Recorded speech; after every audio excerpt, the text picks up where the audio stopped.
participant will be able to run in the chat conference. Hi, Stefano. Hello. Hola. Oh, ciao. Ciao. Ciao, how you doing? How is hello? Oh, ciao. Ciao is hello, right? Sorry? Ciao is hello, right? Indeed, indeed. He knows terima kasih. Okay. So I said my Italian stops at ciao and his Malaysian bahasa Melayu stops at terima kasih. Okay. Alright, yes, Stefano, they will be able to ask questions. Hi, Karine. Karine is in. Okay, so do the phone. That's the one.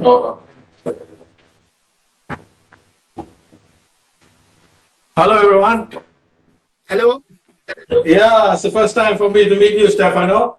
Karine, I met her yesterday, day before yesterday. How's everyone? Life is good, sun is shining. Oh, good to know the sun is shining.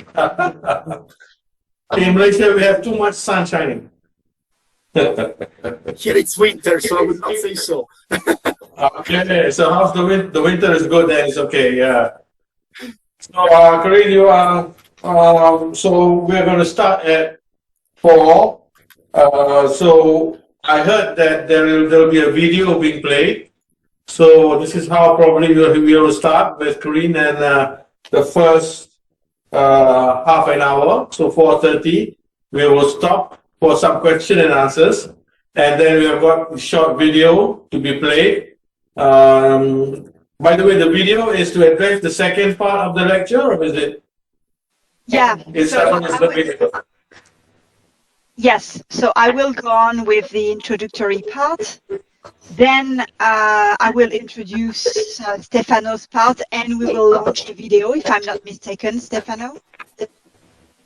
Then Stefano will go on with his own, part of the presentation, and then we will open for Q&A. So I think it would be better to wait until the end of the webinar to launch Q&A. Okay, so will this be one presentation or two?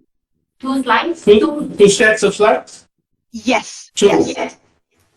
So I will stop sharing my screen while I'm introducing Stefano. I will stop sharing my screen. Then the video can be launched. Right. And then Stefano at the end of the video will launch his own slide deck.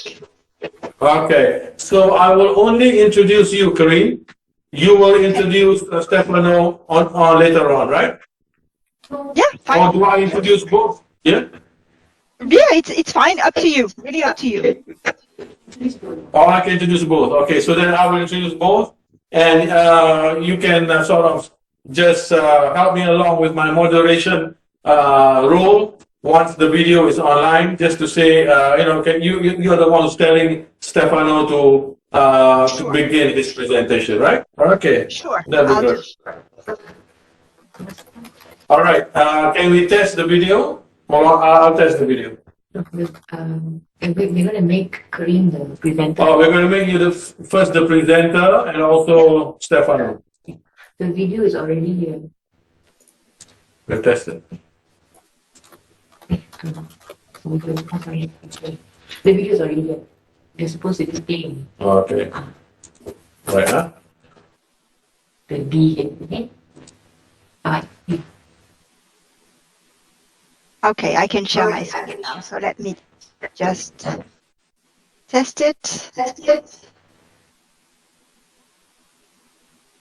Can you see it well? Yes, I can see it well. Maximizing. Oops. All right. Okay. Okay, it's good. What about Stefano's? We tested installation.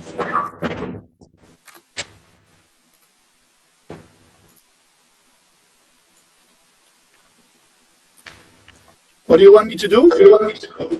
Test the slides. I have to pass it to Okay, Stefano. just a second. Hold on. We have to pass you the privilege. So that I become privileged. Right. Underprivileged. Stefano, you have received the privileges to track. I have the privilege now? Yes. Yeah. Just a quick one. You just check if everything's okay. Then easy. Let me see if We I have 3 monitors. So you got to do that sharing, no? am I privileged enough? Yeah, it's good. All right. So I'll pass this. I'll pass the presenter privileges to Karine. Okay. Thank you, Stefano. Yeah, I'll stop sharing.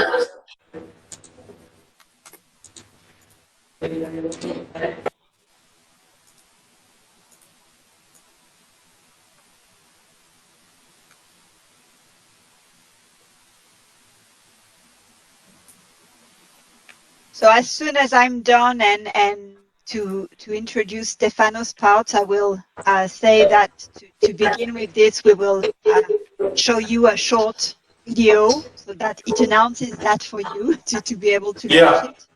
Okay, so then I'll play the video, and then we'll go back to you, and you will introduce Stefano, right?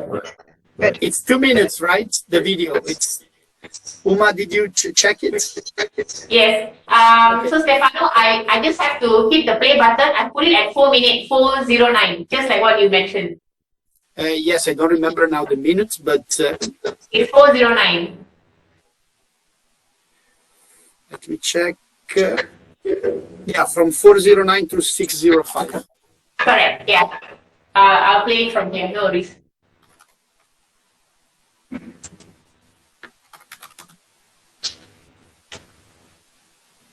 I have to, Karine, you might have to give me the presenter privileges so that I can share.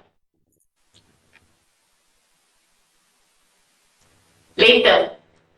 Okay. Yeah. For the video, you mean?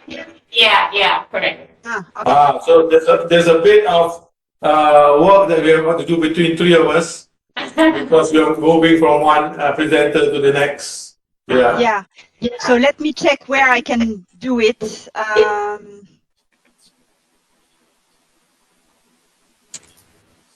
Just so I know when I need to do it. View audio participants. Okay, make a presenter. Okay, got it. Yeah. So should I do this to the host or To the to the host, yeah. Oh, I think I can do it myself as well, but it's better it's more proper for you to pass it to me. But I think No, let's not confuse that. If we can do it, then, I can do it myself. Right. I can reclaim the host. Yeah, we can reclaim the privilege. Okay. So I will make host a presenter. Okay, yeah, no worries, can. Yeah. Okay. So when you're ready. Okay, so I'll make you the Presenter now. She's already. Okay, all right. Okay. Okay, we have got about a minute more, so we'll start exactly 4.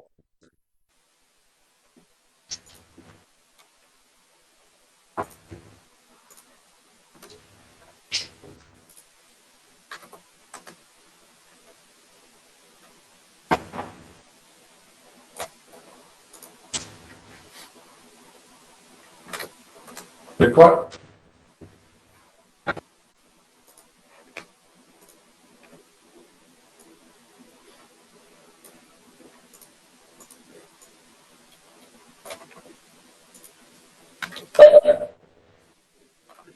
Okay, good afternoon, ladies and gentlemen. Good morning, panelists from Geneva, and so on. Today we're having our final webinar series for the first day. It should be an interesting one.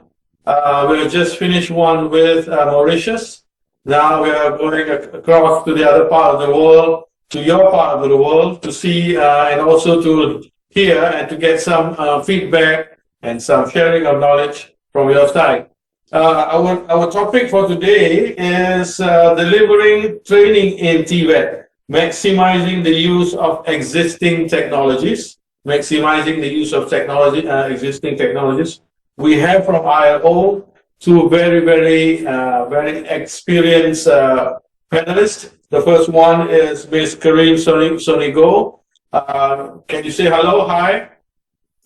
Yeah, that's great. Good afternoon. And our second panelist is Mr. Stefano. Stefan, can you say something? There he is. So good morning, everybody, from a sunny Turin, Italy. Sunny Turin, Italy. Yeah. So we have two very interesting panelists for here for us to listen to. All right. This is how we're going to play the webinar. There will be two parts. The first part will be Ms. Karine, who will be talking for about 30 minutes.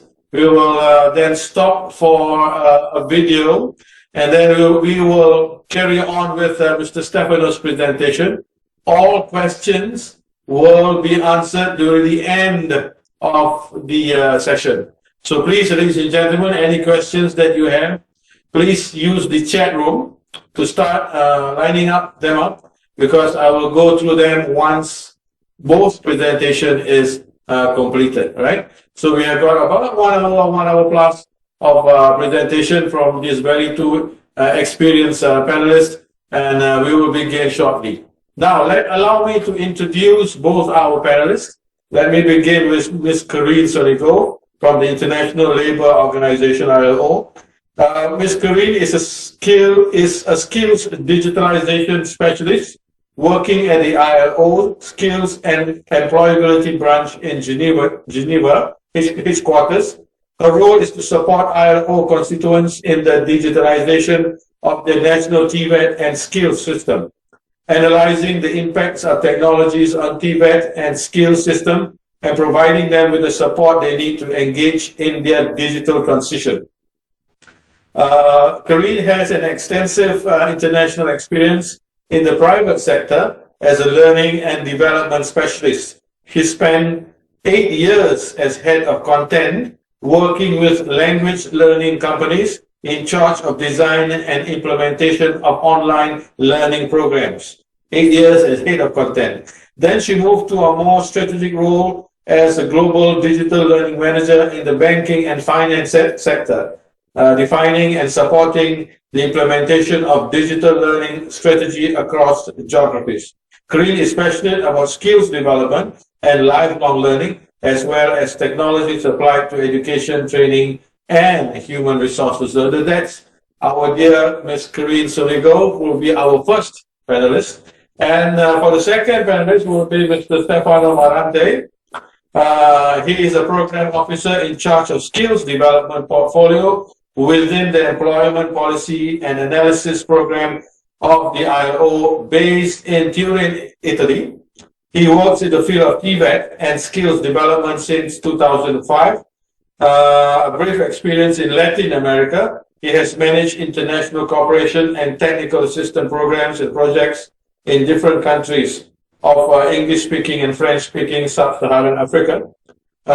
Training engineer and program manager, he has specific skills and experience in the creation of public and private partnership, the development of recognition of prior learning, and in the digitalization of skills system. He holds a master's degree in training and employment system design at the ENSFEA, Toulouse, France, a master's degree in international cooperation for development at the IUSS, Italy, and a master's degree in humanities at the State University of Milan in Italy. So 3 master's degrees, Stefano, right?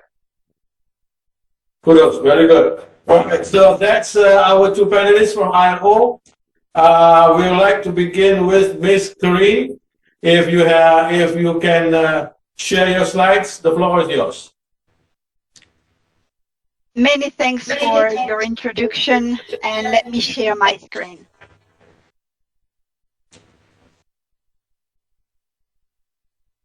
So hopefully you can now see it. Yes, we can see you. Good. So, dear participants, good afternoon, and we are very happy to welcome you on this webinar on maximizing the use of technologies in TVET. We will go through an agenda that will flow as is, where we will touch upon what digitalization means in TVET and skills development systems, and focus specifically on what it means for design and delivery. to then, last but not least, zoom on how to leverage extended reality technologies in TVET. So let's first look at what digitalization really means in TVET and skills development systems. So because of the impact of megatrends such as technologies, digitalization, demographics, climate change, our whole societies and economies are being dramatically transformed. And with this, the world of work and the way we learn as well. And it's not, only some societies, individuals. It's true across geographies.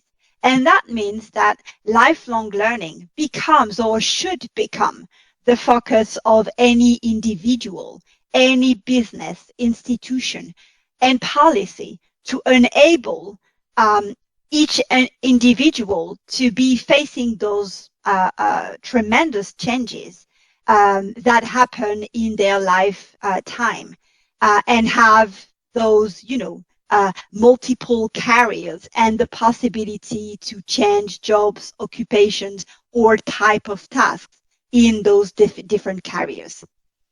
Now, we are all aware that the COVID-19 pandemic and this health crisis that we are all going through has much accelerated the digital transition of technical and vocational education and training.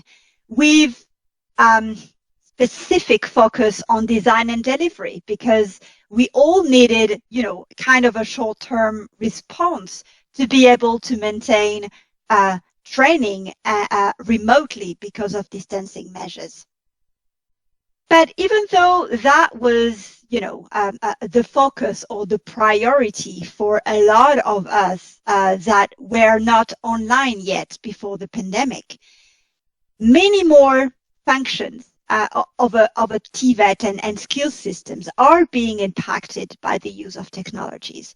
And those technologies are or should be also leveraged to enhance efficacy of each of those functions, but also the coordination among them. So let's look at those high-level functions that I'm talking about in a skills system. And let's see how, and briefly, because of the time that we are allowed to spend on that, but tell you how they are impacted. So if we look first at the central part here on policies, structures, and resources. So it's where in a skill system, we are defining policies to enable this digital transformation or digital transition of TVET and skills development. It's all about governance, coordination. It's the cross-ministries collaboration that needs to be happening to make sure the digital transition is relevant and efficient. It's where we are defining policies on digital transformation, on ICT, on infrastructure to enable such a transformation to happen. And it's very important to have the support from national policies and institutions to make sure that this is going to happen all through, the process and up until the end beneficiaries, the learners, the students, the workers that are going through this transformation as well. Now, another high-level function, which is key and which should be undertaking its own digital transition, it's the anticipation, planning, and monitoring of skills development. The way we analyze, the way we gather, we publish information on the labor market to better align supply and demand, and also to enhance, thanks to technology, more real-time, dynamic gathering and publishing and use of this labor market information at the system level, at the institution level, but also at the individual level, when individuals need to be, more aware of which occupations are more in demand, when individuals need to understand better the skills that are required for a specific occupation or within a specific sector in their own geography. So that's a function of a skill system which is critical, and that's being impacted by technologies as well. Of course, and this is the focus that we've been talking about, there's the development, certification, and recognition of skills as well. That is critical, and that is undertaking its own digital transformation. So the way training providers, whether they are TVET centers, schools, or employers, for example, the registration authorities, quality assessment institutions, certification, recognition of prior learning, anything that has to do with the development and the recognition of skills is being impacted by technologies. And these are also undertaking their own transformation. The new types of credentials, micro-credential, online credentials, for example, is an aspect of that specific function. The part that is here on the left on your screen on improving access to skills development in the labor market. This part is also something that is being impacted by technologies, and that also benefit from technologies, because that enables maximizing outreach, maximizing the use of TVET, or the access and participation in TVET, for more vulnerable groups in rural areas, people with disabilities, thanks to technologies that have a broader access or that have a greater or enhanced access to training and development. So this is another function that is being impacted. And last but not least here, the fact that the function that enables providing skills for employability, access to decent work, and productivity. So that means that technology could also be leveraged here to enable transitions to and within the labor market for individuals. Technologies used to enhance and facilitate anything that has to do with career education, career guidance, linkages between training and employment or employability. So again, this function, this one is also being impacted by technology. And all of them, as I said earlier, should be looked at in a coordinated approach. And they are both, facilitated by the use of technologies, but also accelerated by it. So there are, in fact, multiple very good reasons to undertake, such a digital transition, as it enables, from what I just said, it enables, leveraging data that is much more accessible and much easier to analyze and to process than, using spreadsheets or files in a daily life. So it enables to leverage data to better anticipate skills need, to inform decision-making, planning, prioritization, to better align supply and demand, as I said, in labor markets. It's also, very good reason to go for a digital transition, because it helps maximizing initial investments, because you're going to be able to distribute more massively to enhance quality and access and participation to training. It also enables, like, technology and interconnected systems also allow a better coordination between the different functions that we've just referred to. It also helps, improving the sector's credibility, because if we're not using in TVET innovative approaches, we won't be credible, facing or with other sectors that are undertaking their transformation and that are using innovative approaches. it's a way, as I said, to be improving outreach in a sense, and also allow sectoral but also national and regional networking for practitioners. So as I said, all of those reasons are, or all of those good reasons to go for digitalization are facilitated but also accelerated by the use of technologies and digitalization. So if we're now focus on technologies and how they are impacting design and delivery of TVETs specifically. So here I will just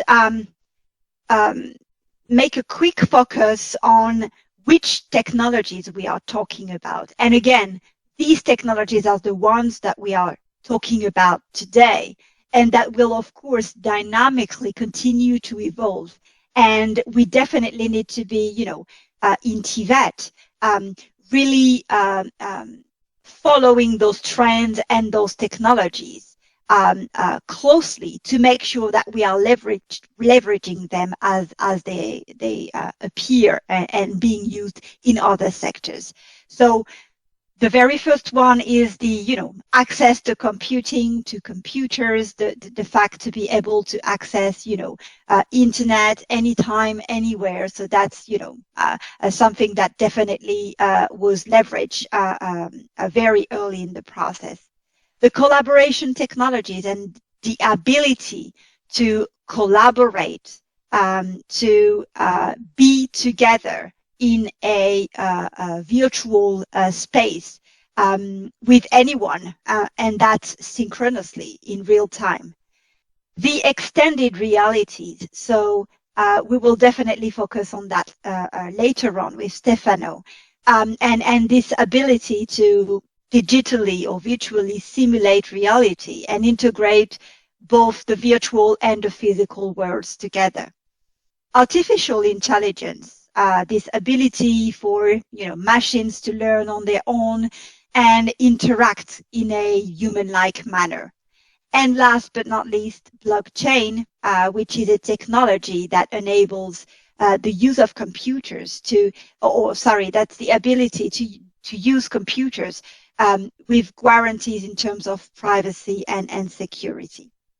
So if we look at how those are being, or those specific technologies that are not, specific to training and skills development, if we look at how those are being leveraged in learning areas, we can see that definitely remote but also hybrid learning with the hybrid workplace that are developing everywhere and accelerated by the pandemic as well. We can see that of course computing and collaboration technologies are being leveraged to make sure that people can learn anytime, anywhere, with any device and any type of content.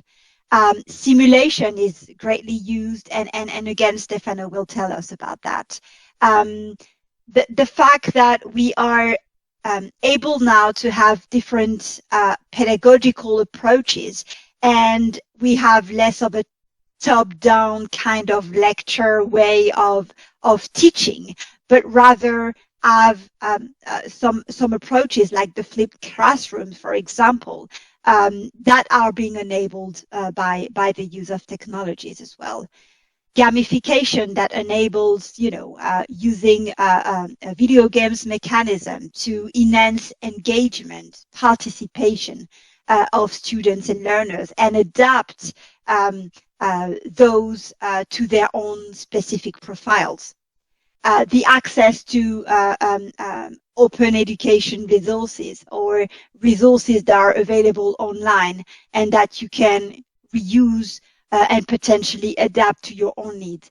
And last but not least, using AI, for example, or machine learning more specifically, to enable a customized learning experience and enable, serving to our learners a different set of content and experience depending on their specific needs and skills.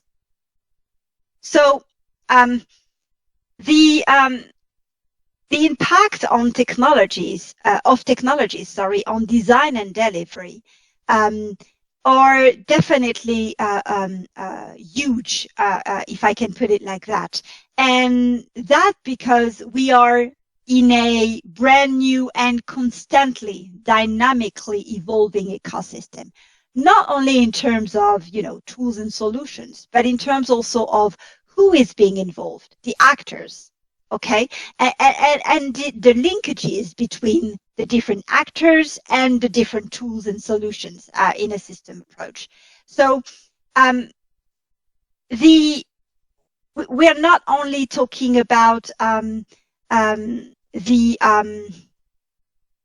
the different solutions that are available in the marketplace, and the industry of education technologies is definitely booming. But we're also talking about, human-centered approach, or user-centric approach. Who is doing what? And this is dramatically changing as well. So the learners profile evolve. I mean, learners are not only learners, or workers are not only workers. They are part of a society which is, also transformed by technologies. They use, more often their mobiles, or they have, different usage in terms of, as consumers, for example.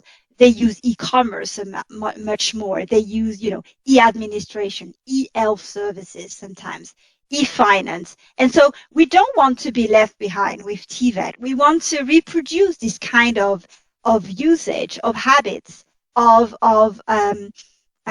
preferences that our learners, who are also, individuals in the society, do experience with other services. So we need to be aligning with those new, usage and habits that individuals have in their own daily lives. And it's not, as I said, the market of edtech is booming and really evolving. We have, multiple authoring tools that are available, multiple learning management systems or learning experience systems. We have mobile applications for specific needs, for anchoring knowledge, for example. We have communication and collaboration tools, and a lot of them are available to reproduce this social component in a virtual way of delivering learning. Immersive technologies solutions, smart cards or portfolio to be able to prove, the experience and the skills that you've acquired in the past. Analytics solutions to be able, again, to leverage on data that is available in all of those solutions. So that's, a brand new ecosystem that is evolving and that we need to be, mastering and be comfortable with. So the whole learning experience is being transformed. It's not you enter the classroom and you go outside the classroom, you have homework and you're done. The whole learning experience is being revamped. The role of instructors, teachers, trainers, and their responsibilities also dramatically change. They're not only, lecturers in a top-down manner. They need to be, be like radio animators and be able to facilitate sessions online. They need to be able to engage learners remotely. They need to be able to identify and curate some contents that are available and that could be of use in this new learning experience. They need to be able to facilitate those sessions online. They need to be able to design in a good graphic manner some infographics, for example. They need to be able to produce media such as videos. So their role and definitely responsibilities also evolve.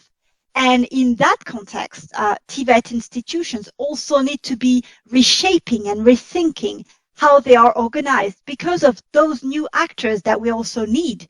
I mean, we need IT teams that are, close to us and are supporting our needs in terms of, digital transformation of how we design and deliver training. We need data analysts to be able to, support us in that respect as well. So again, the way TVET institutions are being organized is also being revamped due to the use of technologies. So all of this, in fact, has implications, because during the COVID-19 pandemic, when we moved online, we often did it in a short-term kind of panic response, without strategically, weighing pros and cons, looking at our needs, but rather, go for a solution because, we needed to maintain delivery. And so now we can take a step backward and look at what does all that really imply. And it implies definitely for TVET actors and the TVET sector in general to be aware first, know what exists and understand what technology can bring to the table. Really look into the different actors that are in this new ecosystem and define or redefine the roles and responsibilities for each of them and the tasks they will be undertaking in this new reality. We need to be looking at continuous professional development for TVET practitioners. So not only pre-service, but also in-service, continuous development of skills because of this dynamic ecosystem and environment that continuously change and evolve. And also look at, the enabling policies to support such reshaping of design and delivery as it happens. Not only in terms of skills and competencies that both practitioners and students or learners need to be able to, thrive in this new environment, but also in terms of attitudes, readiness, and of course the necessary infrastructure to be able to enable that as well.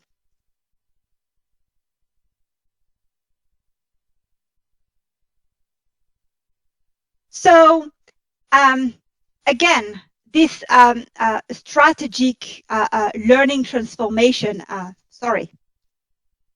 this strategic learning transformation really means that we need to be looking at needs specifically and assess them really well to be able to have a kind of a relevant mix of those modalities and make sure that we enhance and simplify the learning experience. It's not, leveraging technologies for the sake of leveraging them, or because it's trendy, or because others are doing so. It's really look at what your needs are, specific needs are, and who is your target? Who are you targeting specifically? What are their profiles? Where are the learners located? What are the specific learning goals? How much can I spend? How much time can I allocate to be able to distribute or to deliver this or that specific offer? So what I mean here with those almost 5 Ws is we should be taking this more of a strategic approach to make sure that we are, undertaking a digital transformation that is based on the real needs of our beneficiaries. So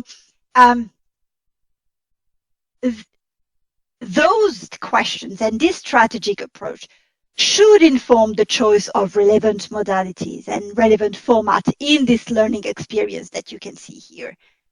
And then should inform decision-making on tools and solutions, and not the other way around. So I think it's very important to look at it, at going online or using technologies in a more strategic manner to make sure that we are, making the relevant choices that are adapted and aligned with our pedagogical goals and with our targets eventually. The priorities that you are going to be defining or putting together should be definitely based on what strategically you are willing to achieve.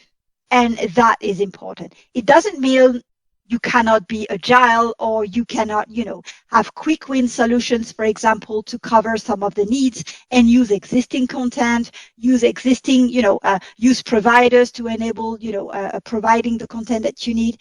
But it needs to be done in an integrated approach and a strategic manner to be able, again, to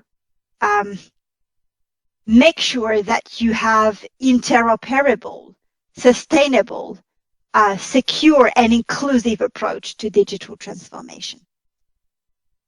So now that we've looked at broadly the different functions in the skill system that are being impacted by technologies, and that we've made a quick focus on what it means for design and delivery and what are the impacts, we'd like to be zooming in on how to leverage specifically more sophisticated kind of solutions, such as extended reality technologies in TVET. So for that, I'd like to give the floor to my colleague Stefano Merante, and we will first begin with a short video to introduce the topic, to then leave the floor, to Stefano. So let me stop sharing my screen first and allow you to share the video. Have a look at the chat box. Dear attendees, have a look at the chat box.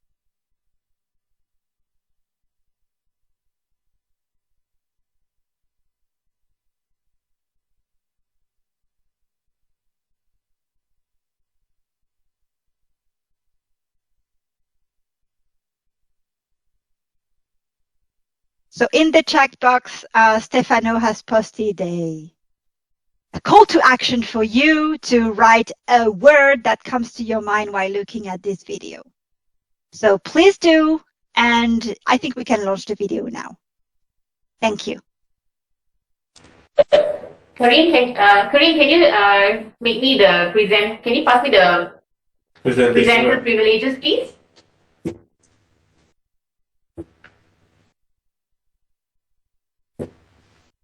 You're muted, Karine. I can't hear you.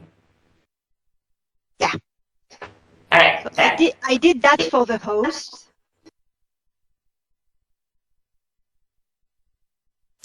Okay. Yeah. Thank you so much, Karine. Okay, we got it. Okay. So we're going to share a video as what Stefano mentioned. So let's watch this video first. And Stefano has left a message in the chat. All right. Let's look at this video. Last year and a half, a lot of us who work in offices have gone remote. And while I miss seeing the people I work with, I think remote work is here to stay for a lot of people. So we're going to need better tools to work together. Let's take a look at what working in the metaverse would be like. Imagine if you could be in the office without the community. You would still have that sense of presence, shared physical space, there's chance interactions that make your day all accessible for anyone. Now imagine that you have your perfect work setup and you can actually do more than you could in your regular work setup. And on top of all that, you can keep wearing your favorite sweatpants. And as we focus more on work, and frankly, as we've heard your feedback more broadly, we're working on making it so you can log into Quest with an account other than your personal Facebook account. We're starting to test support for work accounts soon, and we're working on making a broader shift here within the next year. I know this is a big deal for a lot of people. Not everyone wants their social media profile linked to all these other experiences, and I get that, especially as the metaverse expands. And I'll share more about that later. But I'm genuinely optimistic about work in the metaverse. We know from the last couple of years that a lot of people can effectively work from anywhere. But hybrid is going to be a lot more complex when some people are together and others are still remote.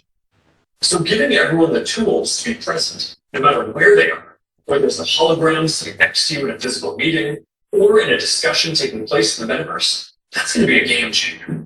I think this could be very positive for our society and economy. Giving people access to jobs in more places, no matter where they live, will be a big deal for spreading opportunity to more people. Dropping our daily commutes will mean less time stuck in traffic, more time doing things that and it'll be good for the environment. We plan to continue to either subsidize our devices or sell them at cost to make them available to more people.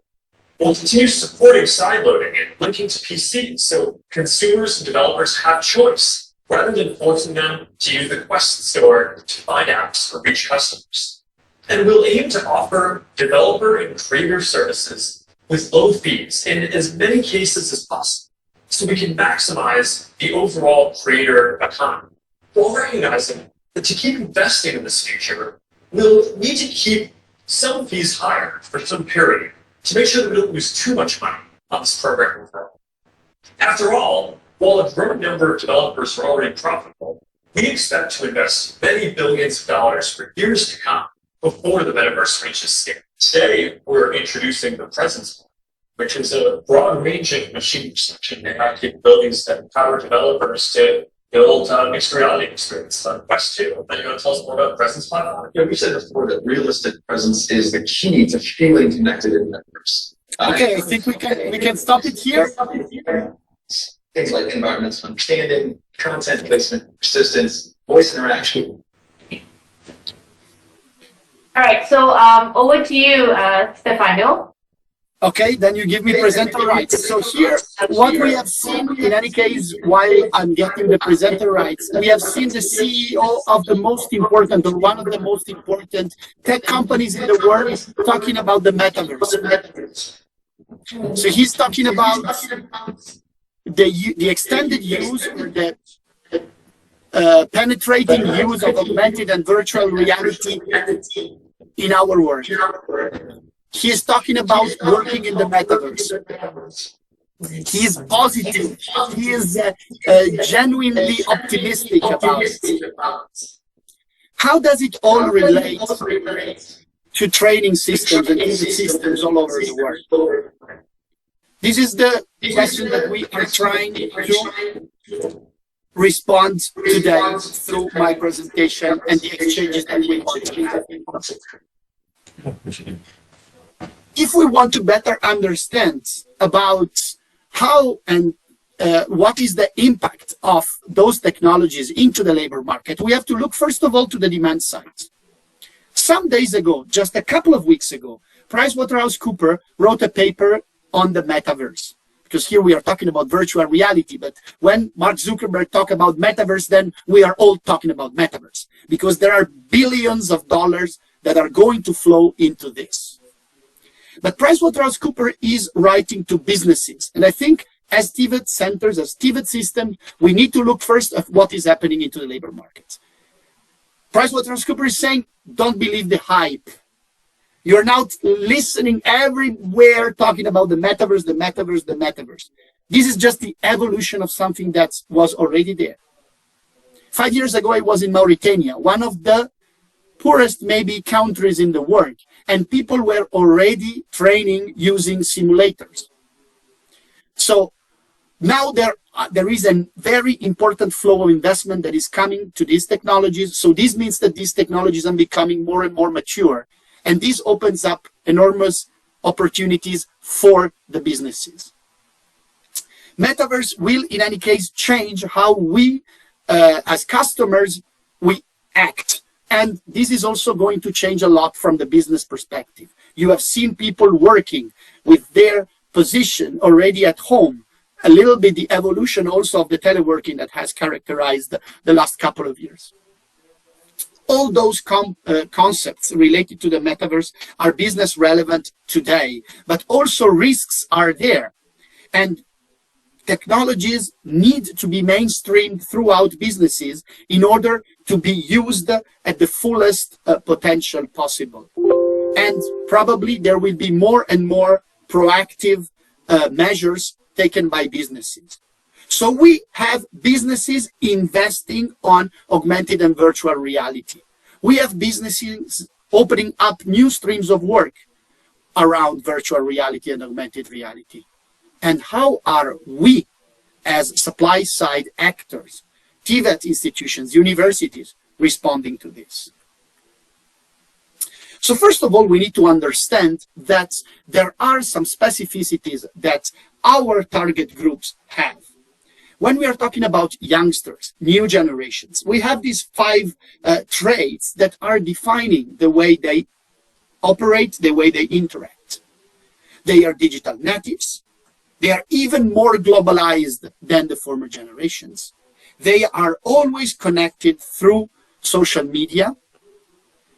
They are a very mobile, let's say, generation, not only in terms of using this thing, but actually also moving in terms of changing homes, jobs, careers.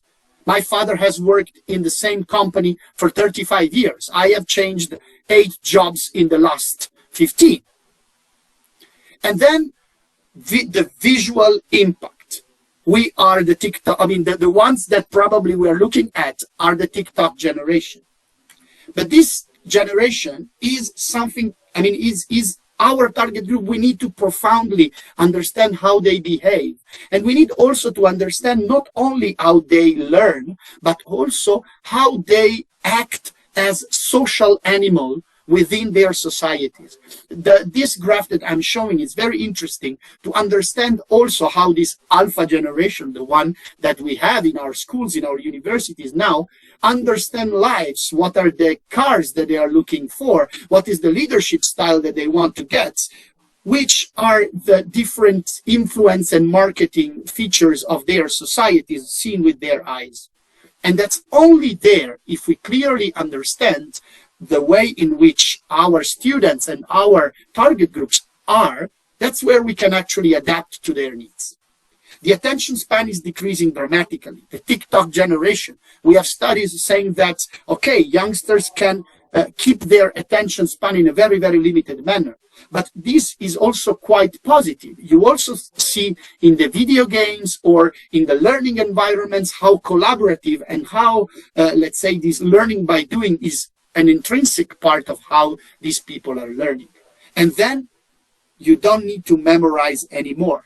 We were learning maybe 30 years ago in school on how to memorize content. Now they don't need it because content is going to be there, reachable in a very easy manner. So all the human information that the teacher, the trainer, the professor was telling, now I have 20 times more in this thing. What is all of that has to do with extended reality? We have a shift, gradual shifts or different possibilities in the continuum that we have between the real environment on the other side and the virtual environment on the other. And there are, of course, several steps that we can use in order to maximize the use of technologies. So we can have tangible user interfaces. So as you will probably see here, so these are interfaces where people can interact in their reality, but can also see how this changes within the, let's say, within the virtual environment. Sorry, I think I unshared. Then you can also see augmented reality. So augmented reality is now used already for training. When you were used to use welding training that was done virtually, now you have, let's say, companies that are using augmented reality to support welding training. And this is an enormous amount of information that goes to the trainers in terms of possibilities to train and to continuously, let's say, exercise the muscle memory of the welding, let's say, movements. But it's also an enormous opportunity for the teachers who can, of course, use all the different data about the learning processes of students in a way that was impossible without these technologies. So these technologies are not, let's say, replacing the trainer, but they are giving, just let me go back to this. They are not replacing the trainer, but they are giving the trainer enormous possibilities in terms of analyzing the performance of the trainees. So it's not about phasing out the trainers. It's about endowing the trainers, giving them tools to better perform their job. Can you imagine about practical training in welding with all this data? You can compare students, you can compare cohorts, you can, let's say, compare the different also sub-parameters of the welding action. And this also, I mean, through the, let's say, through the use of augmented reality. But then if we want to move once again towards virtual reality, we have companies, we have solutions where you can actually already do manual training. Here we have a French company that, for instance, is developing spray painting systems through virtual reality. So you have a virtual reality headsets, and you are doing, so this is, of course, body repairing for cars. And this is, once again, tools that are more immersive because you are completely through the virtual reality headset, you are completely into that. And these are things that are already used in the TVET systems in order to let's say, develop practical skills. Because at the end of the day, I think what is important for us to better understand is why should we use these XR technologies into TVET.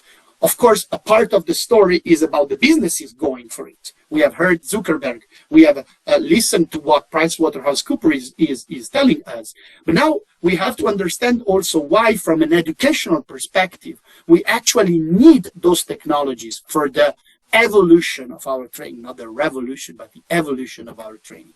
And I think that what is important to stress is that extended reality will help us doing 4 things: avoiding dangerous situations, being more empathetic, so also working on soft skills, doing what is currently impossible to do, and try to reduce our costs. We tend to think that the use of extended reality is going to add costs. Of course, it is an investment at the beginning, but I will show you some figures on why in the short and long term this is a good investment. In terms of dangers, okay, of course, we are putting learners into risky scenarios, but in complete safety. Just for you to understand, electrical high voltage maintenance is currently already trained on through virtual reality, so that people don't risk, and in particular, young trainees don't risk to be put in dangerous situations. And these are some of the things that are already happening. And also, for instance, here at ITCILO, we are supporting some programs in Qatar, in Sudan, in order to spot hazards in construction sites. Then we can, of course, putting the learner in someone else's shoes. Here we have a virtual reality applications to be trained on soft skills, and this is using this, let's say, body swaps kind of modality. So I am put in a situation where I am together with a person with a specific vulnerability, and I interact. Then the scenario stops, and this is swapped. So now I am the person with vulnerability, and I listen to what the person in front of me is telling me, but this person is just saying what I was recorded 1-2 minutes ago. So we can understand our own biases, we can understand our own way of developing our soft skills and in managing our discussions with other people. So for instance, here we are working a lot on gender equality and diversity and training on biases in order to support soft skills development programs. And then we have, of course, to do what is impossible. Here we have solutions that allows us to, for instance, look into, let's say, construction sites before they are actually, the buildings are built. So we can see how they are, how they could look like. And this is going to revolutionize also, for instance, the real estate sector, because I will be able to already put furniture on, let's say, on a map. And this is a very simple app IKEA has already developed. So you can look how green, let's say, a green chair would fit into your living room through augmented reality, a very simple thing. So these are the things that we can do we can do the impossible. The Open University has developed virtual field trips to space. but also very simple. When we did here at ITCILO work on augmented reality, we had the opportunity through the augmented reality to look within an engine. So to look within the parts of the engine without having to deconstruct this, or to look at the different cuts of the meats of a specific animal. So this will give you the possibility of doing things that otherwise would be impossible, because you will not bring a cow or a pig in your teaching room if you are training cooks, for instance. But this is the way we can do. And then there is a cut in costs, of course, reducing travel expenses, shutting down productions, and so on and so forth. And on this element of costs, I will like to come back later on. Now, just some findings, just some figures for you to understand. When we use VR, so this is a study that was done. So we have almost 3 times people that are 3 times more confident applying skills after, 4 times faster to train or more focused. This is, once again, is nothing new. Pilots have been trained through virtual reality for decades now, and this is also cutting costs and the times of training of specifically in the first part of their training. But people are also more emotionally connected to content. So you will see in these VR findings how many times people are distracted during the experiences, checking at their emails, because they are immersed into their reality. They cannot do it. But also some important point about funding. This is something that I want to show you here, is that if we, let's say, try to compare a soft skills program in this case. So the red line is VR, the yellow line is e-learning, and the gray line is the classroom. At 375 learners, VR training achieved cost parity with classroom. So if you have significantly large cohort, VR is already an investment. At the beginning, with a low number of learners, it's very costly. But if we go down the line, and then if we manage to actually go to bigger cohorts, once again, at almost 2,000 learners, VR training achieves cost parity even with e-learning. So it becomes even less costly than e-learning for this sample that was studied. And now about AR findings. Once again, I'm not going to read all these figures. You can do it. But just look at this graph up here. How the brain of students is activated when we do normal training, so you see quite bluish and so on and so forth, and how the cortex is activated when people are using a augmented reality or even virtual reality. So the brain activity is much bigger, and it actually encompasses different parts of the use of the brain. So I think this is also a very interesting part. And then just my last point, in terms of the devices, we don't need glasses or VR. AR can be doable with your smartphone. So we are talking about here in 2021, almost 4 billion people that already have the tool that you can use in schools, in TVET centers to develop skills.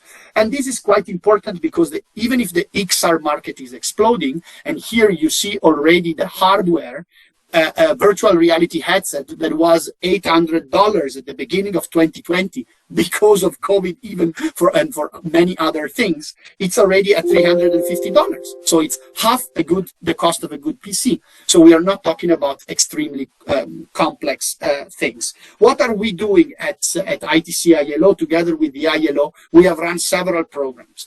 I'm linking also up to what Karine was saying at the beginning. We are supporting 2 important transformations. The digital transformation, so through our digital TVET lab that we have created in 2020 with the idea of supporting TVET trainers to create their digital content. And now, together with Karine and other colleagues, we have developed a full program to blend TVET curricula, because in order to get into the digital era, we need to actually do a very precise work on our curricula and define our blending strategy. This is not only valid for training, this can also be valid for other parts of our, let's say, TVET and skills development system, such as a recognition of prior learning. And then specifically on the virtual transformation at ITCILO, we are really putting this on our focus. We have developed a course training course to support TVET trainers on how to use augmented reality in their classroom. We have piloted it here in Italy. We have done already a first edition worldwide in November 2021, and we want to invest on it on 2022. We had an XR Expo because countries need to be in contact with these potential, let's say, industry partners, because these, these novelties are coming up with not huge companies, as you can imagine. It's still startups or medium companies that are working on those solutions, but they are already developing solutions that could be used for the technical training, for the vocational training in many years. More things to come. An XR experts meeting at the end of May here in Turin. We want to bring together skills people and XR experts to let them work together and see what comes up. And we are also looking at establishing, with the help of the European Commission, a Center of Vocational Excellence on XR together with other European partners. So thank you very much for your attention. I think I am done. I will leave a couple of quotes for you to reflect. Thank you very much. Thank you very much, Stefano, for that interesting input about AR, VR, and what are the things to come into the metaverse and so on and so forth.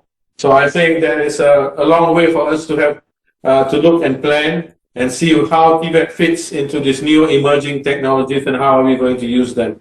Okay, so let's start with some questions if I have now. Okay, you did ask, this is something personal from me.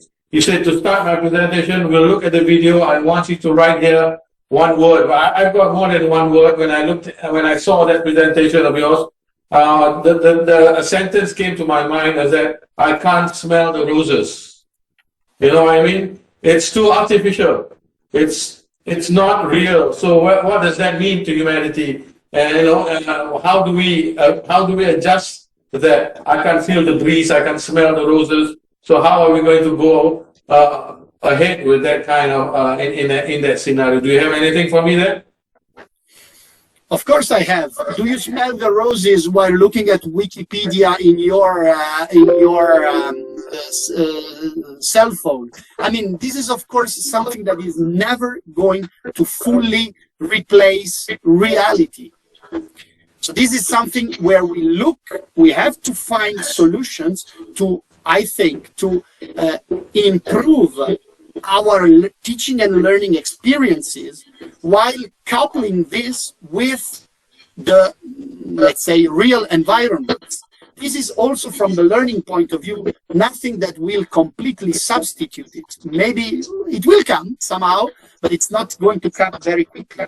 But the fact of how we are going to interact, this is dramatically changing already. In the last 20 years, we have seen how people are interacting in a very different manner. And I do think that with all these investments, because you have to just realize that when the CEO of one of the biggest tech companies in the world is coming out and producing an 11-minute video for this, changing the name of his company, okay, it's a big marketing splash, but this means that there is billions of dollars that are going to flow into this market. And this is already happening. Nike has, just to say in one name, Nike has bought a company that is constructing digital shoes for people to wear them in the metaverse, because you want to go to the metaverse with your sneakers, you know? And so these are the things that are going to happen, and they are already happening at the intersection of different types of technologies. Will we not be able to smell the rose? Maybe, but this has already happened 20, 30 years ago. But still, I would prefer, as you do, to smell the roses. Thank you so much.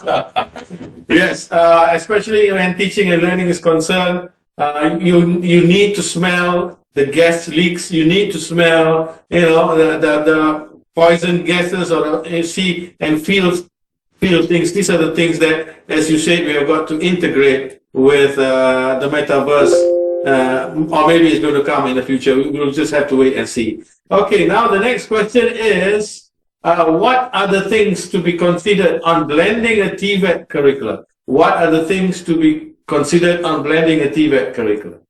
Will that be Karine, or will that be Stefano? I think Karine can start. Karine, you miss? Yes, can you hear me? Yes, I can hear you. Yeah, so I think that there are different steps in how to blend a curricula. So as I said, you need to be looking at who you are targeting and what are the learning outcomes, and based on those considerations, if I can put it like that, then you would choose among different formats and modalities. You potentially cannot go for extended realities if you're not yet equipped with, or if your connectivity is maybe a bit too low. You cannot go on with, I don't know, video in a blended course if your own teachers are unable to produce them. So really, take a picture of where you are and where you want to go, who your learners are, to make sure you are doing the appropriate choices. Criteria such as, again, who the learners are, their profiles, but also how your infrastructure is ready to go for it. What type of skills do you already have, or which type of skills the instructors and the learners already have in order to enter in such a blended curricula. So I would say that multiple criteria needs to be looked at. Yeah, not only skills, not only infrastructure, but also attitude and readiness to it need to be considered. Very briefly, again, because of the time that we have. Thank you so much, Karine. Next question is from me. The role of the educator. For example, I was seeing Stefano was showing the video of the student doing the welding. So he can go out and do that work over and over again. So what's the role of the educator behind that? If the students can just go in and try it out as much as possible, how does it change? Maybe I will take this one, Karine. No, I think this is critical. I mean, that's why I also stopped and look together with you to that part of the video, because I think we have to look at augmented reality and virtual reality as training aids for the educator. So what we need from the educator now is to be prepared to use this. And so it's in any case, so a very important part comes from the, let's say, TOT programs, but it's also about the soft skills of the trainers to, I mean, what we actually request our trainees to have, it's first to the trainers to have. So in terms of being open to change, on critical thinking, on, let's say, the way of integrating those technologies into the teaching and learning experience, I think that is first required to the trainers to do this step.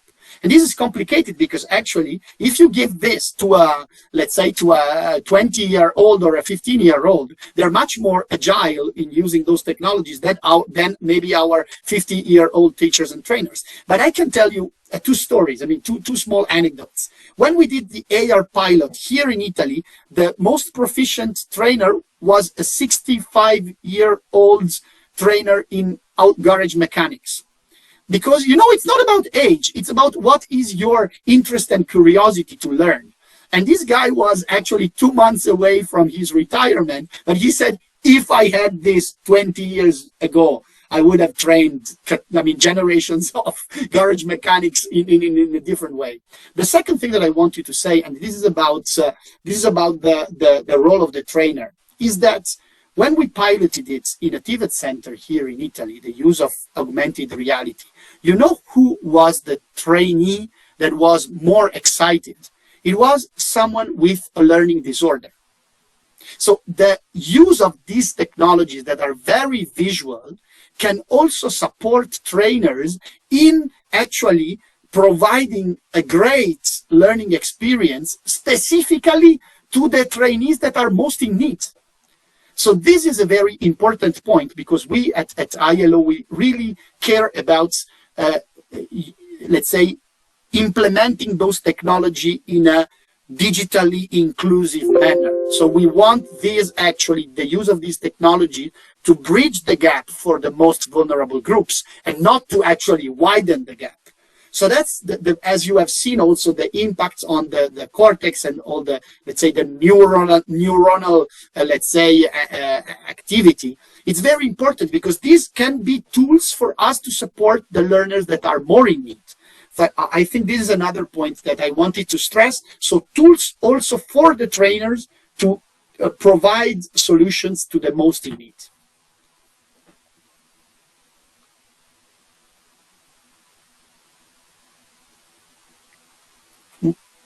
I think you're on mute. Our moderator is on mute. Right. Sorry.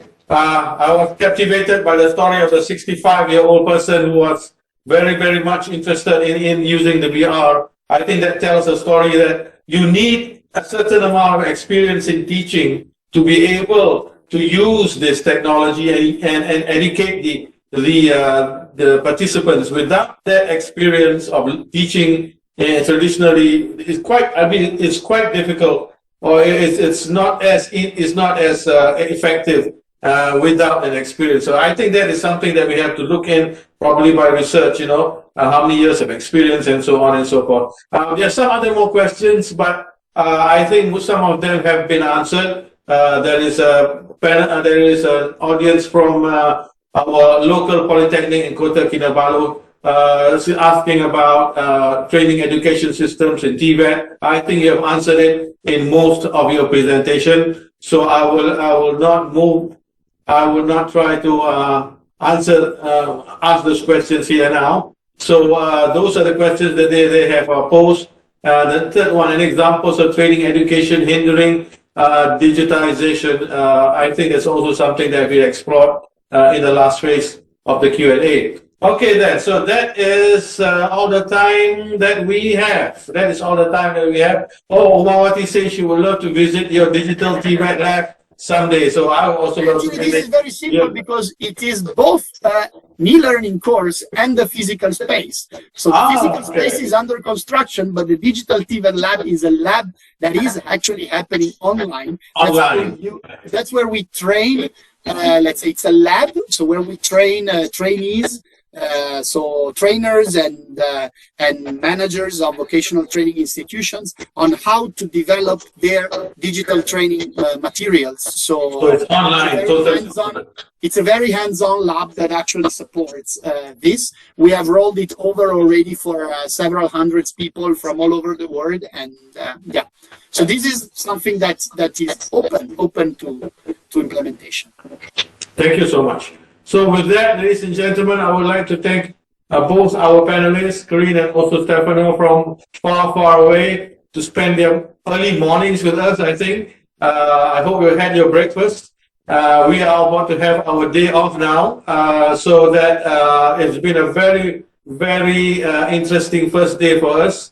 We have had introduction, we have had contents coming in from Mauritius, from Malaysia, and now from Turin, Italy, and Geneva. So there will be two more days of this webinar, and hopefully by then we can have some a pool of information that we can use for our own TVET institutions here in Malaysia. Thank you to both of you. Thank you to ILO for arranging this. We will be seeing you again tomorrow morning. There is another thing that we have got to remind you. Please fill in the forms for the webinar. This is for the local, so that we can have some information about every slot of webinar that is being conducted. So with that, thank you so much. Thank you, Stefano. Thank you, Karine. Really Thank you very much for having us. Yeah. Thank you. Thank you. Bye. Pleasure. Thank you. Thanks, Bye-bye. Bye-bye. Bye, everyone. Bye. Thanks, Karine.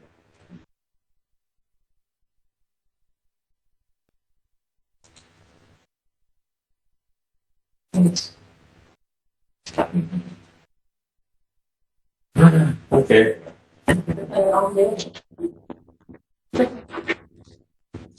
Okay.